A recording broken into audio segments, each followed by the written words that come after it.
تاریخ کے بعض کردار صرف اپنے عہد تک محدود نہیں ہوتے بلکہ ہمیشہ کے لیے عروج و زوال کے درمیان ایک فکری پل بن جاتے ہیں۔ صلاح الدین ایوبی رحمت اللہ علیہ ایک ایسی ہی شخصیت تھے جنہوں نے امت کی بکھری ہوئی قوت کو مقصد کی وحدت میں ڈھالا۔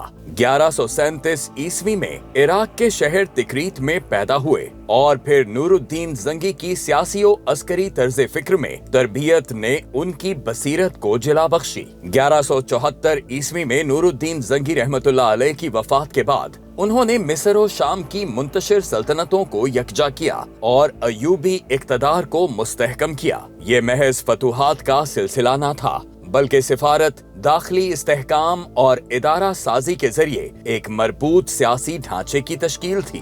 1187 عیسوی کا معرکہ حطین ان کی حکمت عملی کا نقطۂ عروج تھا۔ اس فتح نے صلیبی قوت کی کمر توڑی اور بیت المقدس دوبارہ مسلمانوں کے پاس آ گیا اور انہوں نے امان، تاوان کے منصفانہ نظام اور عبادت گاہوں کے تحفظ کے ذریعے اخلاقی برتری قائم کی۔ یہ فیصلہ کن لمحہ اس بات کا ثبوت تھا کہ اسلامی قیادت کا معیار محض غلبہ نہیں بلکہ عدل ہے اور یہی عدل دلوں کو فتح کرتا ہے۔ تیسری صلیبی جنگ میں رچرڈ شیردل کے ساتھ کشمکش کے باوجود 1192 عیسوی کے معاہدہ رملہ نے ایک عملی توازن پیدا کیا اور مسیحی زائرین کو یروشلم تک رسائی دی گئی۔ یہ سفارتی حقیقت پسندی دکھاتی ہے کہ صلاح الدین ایوبی رحمت اللہ علیہ جنگ اور مذاکرات دونوں میدانوں میں بصیرت رکھتے تھے اور مقصد کے حصول میں حکمت ان کی رہنما تھی۔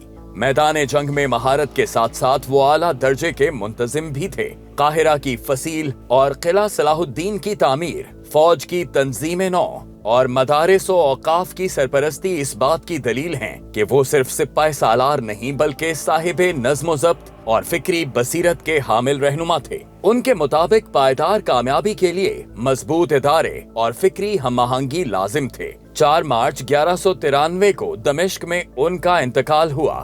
وسیع سلطنت کے باوجود ذاتی خزانے میں چند درہم کا ہونا اس بات کی شہادت ہے کہ اقتدار ان کے لیے امانت تھا نہ کہ عیش و عشرت کا ذریعہ۔ ان کی زندگی ہمیں سکھاتی ہے کہ اتحاد، ادارہ سازی، اخلاق و وقار اور واضح مقصدیت مل کر تاریخ کا رخ بدلتے ہیں۔ آج اگر امت باہمی خلفشار سے بلند ہو کر عدل، نظم اور امانت کو مرکز بنائے تو زوال کو عروج میں تبدیل کیا جا سکتا ہے اور اسی اجتماعی بصیرت سے بالآخر خلافت علی منہاج النبوہ صلی اللہ علیہ وآلہ وسلم کا قیام ممکن ہو سکتا ہے۔